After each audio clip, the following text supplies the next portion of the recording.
नमस्कार, आप देख रहे हैं शिक्षा बाई आकांक्षा। मैं हूं आपके साथ आकांक्षा वर्मा। तो चलिए शुरुआत करते हैं आज की कहानी की, जिसका शीर्षक है जंगल में खोई गुड़िया। एक बार की बात है, पहाड़ियों के पास बसे सुंदर गांव में एक प्यारी सी बच्ची रहती थी, जिसका नाम था सानवी। सानवी की सबसे प्यारी चीज थी उसकी लाल रंग की गुड़िया। सानवी अपनी गुड़िया के बिना कहीं नहीं जाती थी। चाहे स्कूल जाना हो, चाहे उसे बाजार जाना हो, मंदिर जाना हो या पिकनिक पर जाना हो, वो उसे साथ लेकर ही जाती थी। एक दिन स्कूल से पिकनिक पर बच्चों को पास के जंगल की सैर पर ले जाया गया। सानवी ने भी अपनी चकोरी को अपने बैग में रख लिया। जंगल सुंदर था, फूलों की खुशबू, चहचहाते पंछी और ठंडी हवा। बच्चे खेल में व्यस्त हो गए। सानवी ने भी अपनी गुड़िया को निकालकर एक पत्थर पर बैठा दिया, लेकिन फिर वह अपने दोस्तों के साथ भागने दौड़ने में इतना मग्न हो गई कि उसे याद ही नहीं रहा कि उसकी गुड़िया पीछे रह गई है। पिकनिक खत्म हुई। सारे बच्चे गाड़ी में बैठकर गांव लौट आए। सब अपने अपने घर चले गए।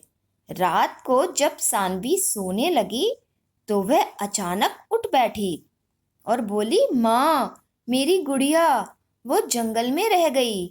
और वह रोने लगी, मुझे अभी चाहिए माँ। उसके माँ ने समझाया, बेटा अब रात हो गई है, सुबह चलेंगे।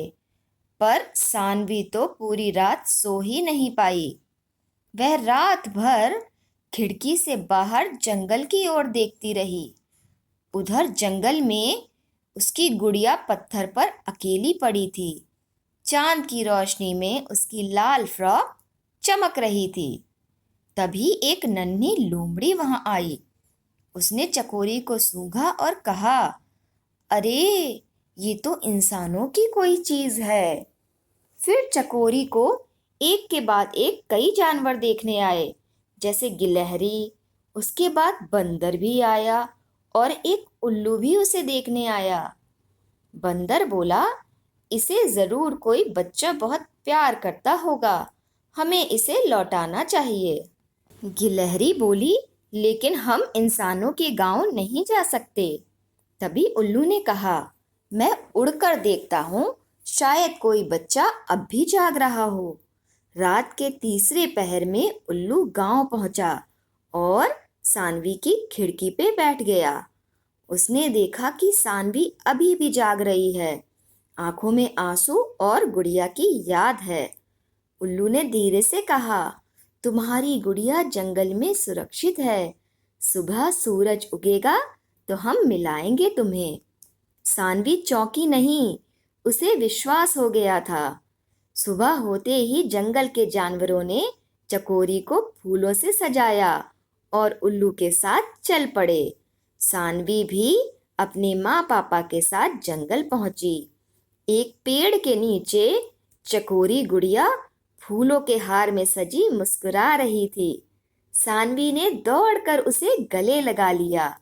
जानवरों को सानवी ने झुककर धन्यवाद कहा और बोली, आप सब ने मेरी सबसे प्यारी चीज को लौटाया। आप सब मेरे असली दोस्त हो। इस कहानी से हमें यह सीख मिलती है कि जब हम सच्चे मन से किसी चीज से प्रेम करते हैं तो सारा संसार हमारी मदद करता है। धन्यवाद।